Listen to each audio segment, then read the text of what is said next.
విశాఖ జిల్లా పెందుర్తి మండలంలో దారుణం చోటు చేసుకుంది. కుటుంబం కలహాల కారణంగా ఇద్దరు పిల్లలతో కలిసి ఓ తల్లి బావిలోకి దూకింది. ఆమె భర్త పవన్ మద్యం సేవించి తనను అనుమానిస్తూ తరచూ కొట్టేవాడని స్థానికులు తెలిపారు. ఈ ఘటనలో తల్లి గీత, కుమారుడు భవిష్య మణికంఠ మృతి చెందారు. కూతురు యోక్షిత శ్రీ బావిలో మెట్టు పట్టుకొని ఉండగా స్థానికులు కాపాడారు. ఘటనపై పోలీసులు కేసు నమోదు చేసి దర్యాప్తు చేపట్టారు.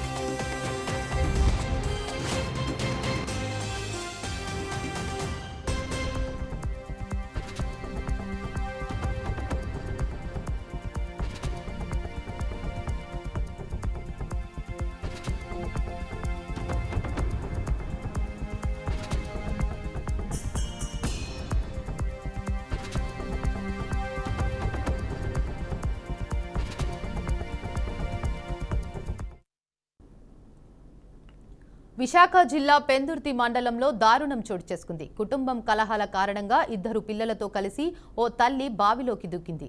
ఆమె భర్త పవన్ మద్యం సేవించి తనను అనుమానిస్తూ తరచూ కొట్టేవాడని స్థానికులు తెలిపారు. ఈ ఘటనలో తల్లి గీత, కుమారుడు భవిష్య మణికంఠ మృతి చెందారు. కూతురు యోక్షిత శ్రీ బావిలో మెట్టు పట్టుకొని ఉండగా స్థానికులు కాపాడారు. ఘటనపై పోలీసులు కేసు నమోదు చేసి దర్యాప్తు చేపట్టారు. ఇక దీనిపై మరింత సమాచారాన్ని మా ప్రతినిధి నాయుడు అందిస్తారు. నాయుడు, విశాఖ జిల్లా పెందుర్తి మండలంలో అయితే ఘోర దుర్ఘటన అయితే చోటు చేసుకుందని మనం చెప్పుకోవచ్చు. ప్రధానంగా చూసుకున్నట్టు ఇటు పెందుర్తి మండలం సంబంధించి సత్యవానిపాలెం గ్రామంలో ఇద్దరు పిల్లలతో సహా తల్లి కలత చెంది తనైతే మాత్రం ఇద్దరు పిల్లలతో సహా కూడా బావిలో దూకిన ఘటన అయితే మనకి చోటు చేసుకున్న పరిస్థితి అయితే కూడా మనకి కనిపిస్తుంది. ఏదైతే కొత్తపల్లి గీత సుమారుగా 30 సంవత్సరాల వయసు ఉంటుంది. ఆమెకి ఇద్దరు పిల్లలు, ఒక బాబు, పాప కూడాను. ఎవరైతే కుమార్తె యోక్షిత మరియు కుమారుడు భవిష్య మణికంఠతో కలిపి బావిలో దూకి ఆత్మహత్యకి అయితే పాల్పడిన ఘటన అయితే మనకి తెలుస్తుంది. అయితే ప్రధానంగా చూసుకుంటే భర్త పవన్ అయితే గత కొంతకాలంగా కూడా తాగుడుకు బానిస అయిపోయి పూర్తిగా తాగుతూ కూడా ఎటువంటి పని చేపట్టకపోవడం, అదేవిధంగా చూసుకున్నట్టు కనుక ఏదైతే ఆర్థికంగా కూడా ఇబ్బందులు ఎదుర్కోవడం, అదే కాకుండా తాగి వచ్చిన తర్వాత అయితే కనుక ఈమెపై గీతపై అయితే కూడా అనుమానం కూడా వ్యక్తం చేస్తూ పలుమార్లు కొట్టడం కూడా జరిగిందంటూ కూడా తెలియవచ్చింది. అయితే దీనికి సంబంధించి కూడా ఇప్పుడు తల్లిదండ్రులు కూడా నా కంప్లైంట్ అయితే ఎటువంటి కంప్లైంట్ ఇచ్చిన పరిస్థితి అయితే మనకి కనిపించడం లేదు. కానీ ఎందుకు ఇంత మనోవేదన చెంది ఈమె పిల్లలతో సహా ఆత్మహత్య పాల్పడింది అన్నది అయితే మాత్రం ఒక దీనిగానే కనిపిస్తుంది. అయితే ఇందులో ఎవరైతే కుమార్తె యోక్షిత మాత్రం క్షేమంగా కూడా బయటపడినట్టుగా కూడా తెలుస్తుంది. ఏదైతే బావిలో దూకిన నేపథ్యంలో కుమారుడు, తల్లి కూడా మరణించారు. అయితే యోక్షిత అయితే అక్కడ ఉన్నటువంటి చిన్న మెట్టును పట్టుకొని వేలాడుతూ కూడా కనిపించింది. తెల్లవారున ఉదయం అక్కడ ఉన్నటువంటి స్థానికులందరూ కూడా దీనిపై చూసి వెంటనే మొత్తం స్థానికంగా పోలీసులకు సమాచారం అందించడం, అదేవిధంగా వెంటనే బావిలో దూకి ఆ యోక్షితాన్ని కూడా కాపాడిన పరిస్థితి కూడా మనకి కనిపిస్తుంది. అయితే యోక్షిత క్షేమంగా ఉన్నప్పటికీ కూడా వీళ్ళిద్దరు కుమారుడు, అదేవిధంగా తల్లి మరణించడంతో అయితే మాత్రం అక్కడంతా కూడా ఒక విషాద ఘటన అయితే మనకి విషాదకరంగా అయితే కూడా మారిన పరిస్థితి ఉంది. గ్రామంలో కూడా అందరూ కూడా విషాద స్థాయిలో అనుకున్న పరిస్థితి అయితే ఉంది. అయితే ఏదైతే యోక్షిత కూడా పెద్ద ఎత్తున అరుపులు పెట్టడంతోనే స్థానికులు కూడా ఆ బావి దగ్గరికి వెళ్ళి చూడడం కూడా జరిగిందంటూ కూడా స్థానికులు కూడా చెప్తున్నారు. అయితే మృతురాలి కుటుంబ సభ్యులు అయితే ఫిర్యాదు చేసిన పరిస్థితి అయితే కనిపిస్తుంది. దీన్ని ఇప్పుడు ప్రస్తుతం పోలీసులు అనుమానాస్పద మృతిగా కూడా దీన్ని అయితే దర్యాప్తు చేపడుతున్నట్టుగా తెలియవచ్చింది. అయితే ఇక్కడ దీనికి సంబంధించి ఇప్పటికే ఈ తల్లి, అదే విధంగా చూసుకున్నట్టయితే కనుక కుమారుడు మృతదేహాలను కేజీహెచ్ తరలించి పోస్ట్ మార్టం నిమిత్తం మిగతా ప్రాసెస్ చేసిన పరిస్థితి ఉంది. మిగతా దీనికి సంబంధించి పోలీసులు అయితే దీనిపై పూర్తి స్థాయిలో ఎంక్వైరీ జరిగిన తర్వాత కేసును పూర్తి స్థాయిలో నమోదు చేస్తామంటూ కూడా చెప్తున్న పరిస్థితి మనకి కనిపిస్తూ ఉంది. అయితే నాయుడు, బాధిత తండ్రి ఏమంటున్నాడు దీనిపై?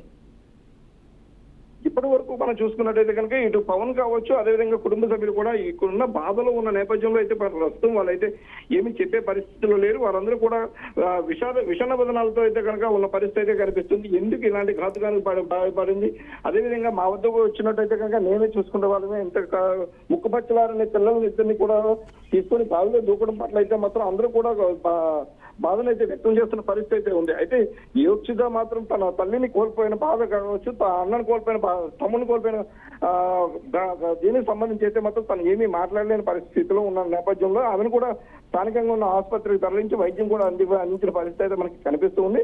అయితే తల్లిదండ్రులు కావచ్చు అందరూ కూడా ఇప్పుడు దీనికి ఒక కంప్లైంట్ చేశారు. అయితే ఎందుకు ఇలాంటి పరిస్థితి చేయాల్సి వచ్చిందన్నపై అయితే మాత్రం పూర్తి ఎంక్వైరీ జరిగితే తప్ప దీనిపై ఎటువంటివి కూడా చెప్పలేమంటూ కూడా వాళ్ళు చెప్తున్న పరిస్థితి అయితే ఉంది. అయితే ప్రధానంగా చూస్తున్నట్టయితే కనుక భర్త పవన్ అయితే పూర్తి స్థాయిలో తాగుడుకు బానిస అయిపోవడం వల్ల ఇటువంటి పరిస్థితి ఏర్పడిందని కూడా చెప్తున్నారు. తాను ఎటువంటి పనులు చేపట్టకపోవడం, అదేవిధంగా కేవలం తాగుడుకు బానిస అయ్యి అనుమానం వ్యక్తం చేయడం, అది తట్టుకోలేకనే ఇలాంటి పరిస్థితికి దాపరించింది కాబట్టి అతన్ని కఠినంగా శిక్షించాలంటూ కూడా స్థానికులందరూ చెప్తున్న పరిస్థితి అయితే ఉంది. అయితే వేచి చూడాలి తల్లిదండ్రులు ఫిర్యాదు మేరకు దీన్ని ఏ విధంగా చూస్తారో దానిపైతే మాత్రం పోలీసులు ఎంక్వైరీ బేస్ చేసుకుని ఆధారపడి ఉంటుందంటూ కూడా చెప్తున్న పరిస్థితి అయితే మనకి కనిపిస్తూ ఉంది.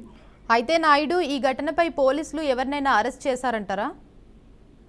ప్రస్తుతానికి ఎవరిపై కూడా, ఎందుకంటే ఈ కేసును పోనీ కేవలం అనుమానాస్పద కేసుగా నమోదు చేసిన పరిస్థితి అయితే ఉంది. అయితే పవన్ కూడా అరెస్ట్ చేస్తారంటూ కూడా మనకి తెలియవచ్చింది. అయితే మొత్తం ఓవరాల్ గా చూసుకున్నట్టయితే కనుక మొత్తం పూర్తి స్థాయిలో ఎంక్వైరీని చేపట్టిన తర్వాతనే పవన్ ని కూడా అరెస్ట్ చేసే అవకాశాలు ఉన్నాయంటూ కూడా చెప్తున్న పరిస్థితి అయితే ఉంది. అయితే ఈయన కేవలం తాగి కొట్టడం వల్ల ఇటువంటి కారణాలకు పాల్పడిందా, లేదంటే వేరే ఆర్థిక ఇబ్బందులు ఏమైనా ఉన్నాయా, లేదా ఇతరత్ర ఇబ్బందులు ఏమైనా ఉన్నాయన్న దానిపై మొత్తం పూర్తి స్థాయిలో విచారణ చేపట్టిన తర్వాతే దీన్ని పూర్తి స్థాయిలో పరిశీలిస్తామని కూడా చెప్తున్నారు. అయితే ఇప్పటికే కేసును మాత్రం కేవలం అనుమానాస్పద కేసుగా కూడా నమోదు చేయడం, తర్వాత ఎంక్వైరీ తర్వాత దీనిపై మరింత లోతుగా విచారణ చేపట్టిన తర్వాత దీనిపై తదుపరి చర్యలు ఉంటాయంటూ కూడా పోలీసులు చెప్తున్న పరిస్థితి మనకి కనిపిస్తూ ఉంది.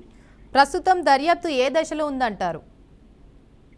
ప్రస్తుతం ఏదైతే పోస్ట్ మార్టం సంబంధించి ఇక్కడ ఈ కార్యక్రమం అంతా కూడా పూర్తి చేస్తున్న పరిస్థితి ఉంది. ప్రాథమికంగా సమాచారాన్ని సేకరించి ప్రాథమికంగా అనుమానాస్పద కేసుగా నమోదు చేసి తాలుగా ఏవైతే బాడీస్ ఉన్నాయి ఈ బాడీస్ అన్నింటినీ కూడా పోస్ట్ మార్టం నిమిత్తం చేసి తరలించారు. అయితే దీనిపై అయితే మాత్రం కుటుంబ సభ్యులందరినీ కూడా విచారించే అవకాశం ఉందంటూ కూడా చెప్తున్నారు. అదేవిధంగా భర్తను కూడా ప్రత్యేకంగా విచారించే అవకాశం ఉందంటూ కూడా చెప్తున్న పరిస్థితి అయితే మనకి కనిపిస్తుంది. ప్రస్తుతం పవన్ ను కూడా అదుపులోకి తీసుకున్నామంటూ కూడా చెప్తున్న పరిస్థితి అయితే ఉంది. అయితే తీసుకున్న తర్వాత ఆయన విచారించి అసలు ఎందుకు అనుమానించాల్సిన పరిస్థితి వచ్చింది, ఎందుకు కొట్టాడు అన్న దానిపై అయితే మాత్రం పూర్తి స్థాయి విచారణ చేపడతామని చెప్తున్నారు. అదేవిధంగా చూసుకున్నట్టయితే కనుక కేవలం తను మద్యం సేవించి ఇలా కొట్టడం వల్ల అనుమానించడం వల్లైనా, లేదంటే మరి ఇతర కారణాలు ఉన్నాయంటూ కూడా పోలీసులు ఎంక్వైరీ చేస్తామంటూ కూడా చెప్తున్నారు.